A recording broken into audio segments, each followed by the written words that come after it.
So that will be whole day. That is November 18, Ever Gutesco Monumento sa Caloocan po.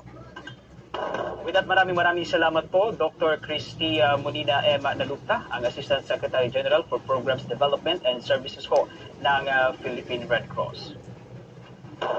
Mga kabombo at kasarnation, nakapanayam ho natin ang Assistant Secretary ng General for Programs Development and Services ng Philippine Red Cross tungkol ho dito sa Dugong Bombo 2023. At mga kabombo at kasarnation, iniimbitahan po namin kayong lahat na makilahok sa gaganaping Dugong Bombo 2023 sa Sabado na ho yan, Nobyembre 18 ngayong taon.